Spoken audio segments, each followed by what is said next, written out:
Hello, Wake Up New Zealand, Sakey speaking. Well, it was great to meet some of the farmers I already know out at Ellerslie yesterday in Auckland, the groundswell. Not so many tractors there as I thought there would be, but yeah, some interesting conversations going on there.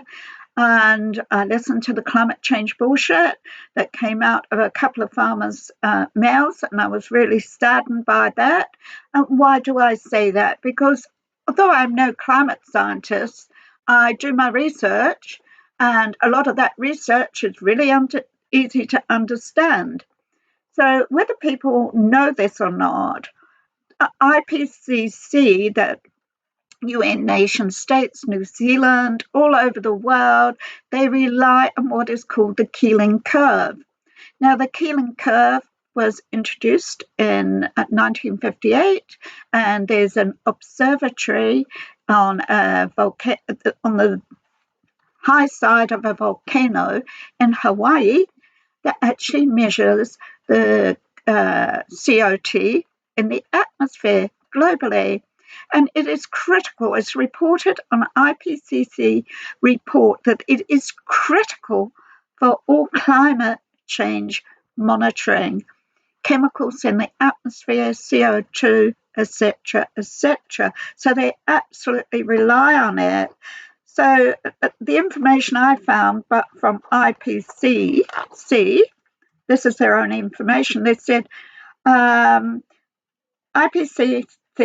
high accuracy of atmospheric CO2 concentrations were initiated by Charles David Keeling in 1958, and that constitutes the series of documentations that come through the IPCC.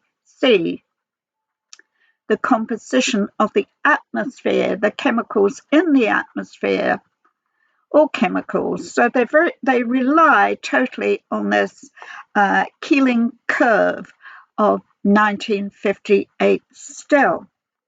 So it has iconic status in climate change science as the evidence of human activities on the chemical composition of the global atmosphere. That's methane, it's carbon dioxide, it's water vapor. Well, water vapor is not a chemical, but other chemicals in the atmosphere.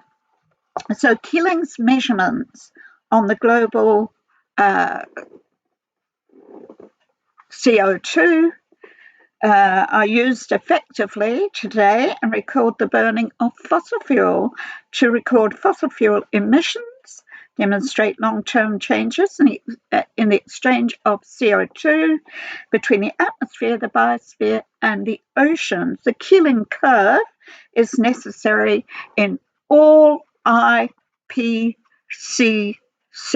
assessments that all countries in the world embraced, including New Zealand, that they set their policies by. So the Mauna Loa Observatory in Hawaii is where the Keeling curve measurements take place, measures the carbon dioxide molecules in dry air data collected, and is namely the Keeling curve. This has been a crucial measurement in climate science since the late 1950s. The location of the Keeling carbon dioxide detectors are on the site high on the slopes of the Mauna Loa volcano in Hawaii. The CO2 measurements globally are measured on the high slopes of the volcano. The elevation level that they are at, these detectors, 3,400 m. Top of the volcano elevation is 4,100. So that is very close to the top of the volcano. So volcanoes emit carbon dioxide, thus the carbon dioxide measurements cannot be trusted. Therefore, they do not know whether global atmospheric carbon dioxide concentration is rising or not globally. So the Mauna Loa Observatory has played a critical role in record gathering for more than 50 years by charting the rise of carbon dioxide in the atmosphere. But now, since November 2022, the volcano has been erupting and lava is flowing down the side of the volcano.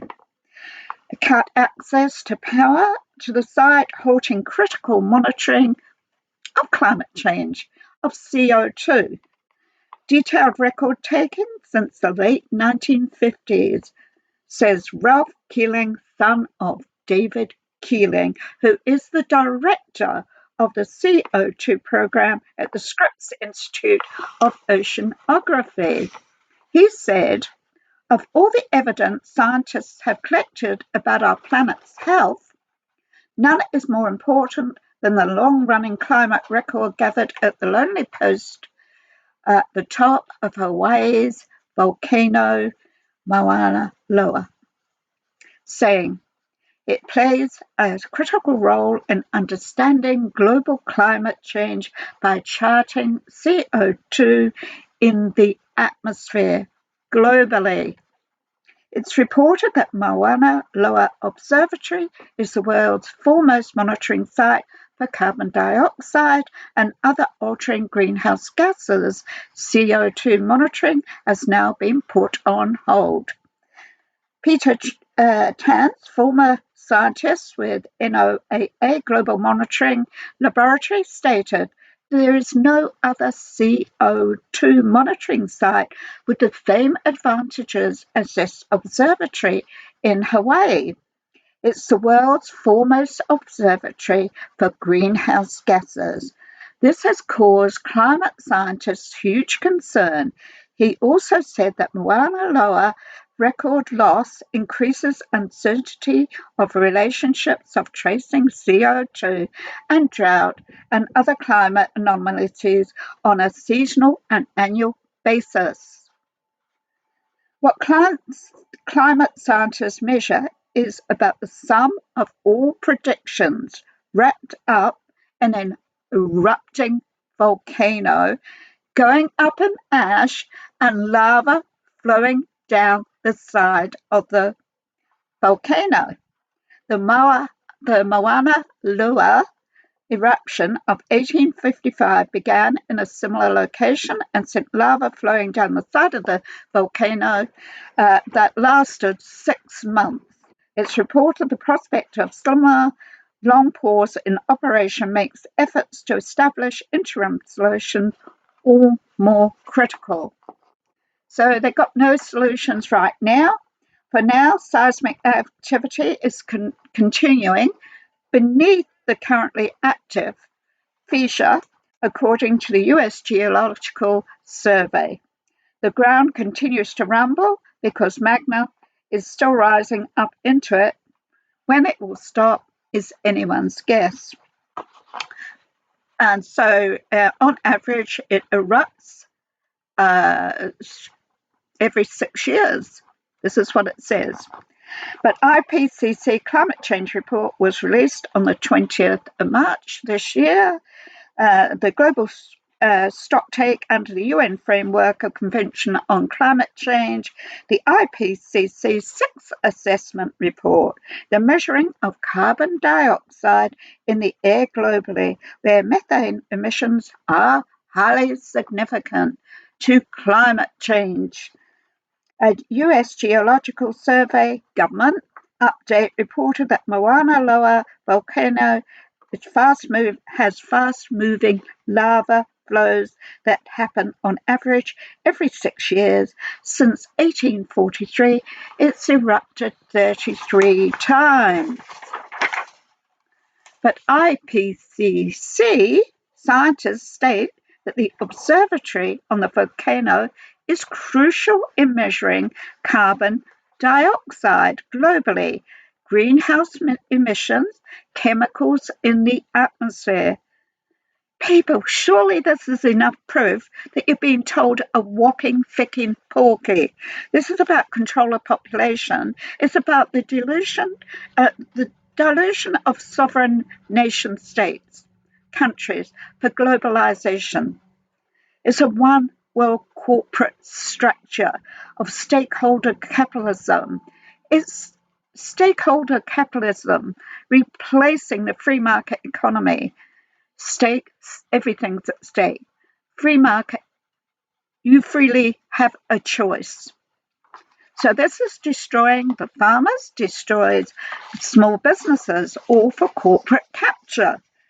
So, as I say, it's also about mass migration because now we have a Mayor's Migration Global Task Force that is implementing migration, climate migration,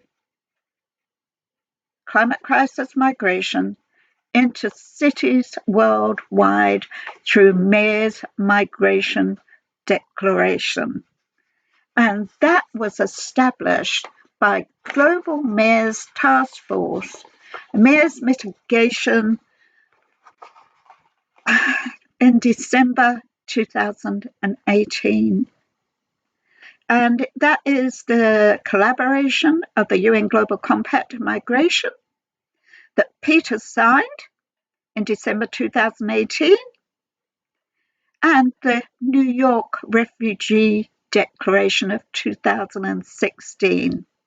So it's bringing them both together and implementing a worldwide mass migration into C40 cities. The C40 cities are the forefront. Auckland is a C40 city. Wake up, New Zealand.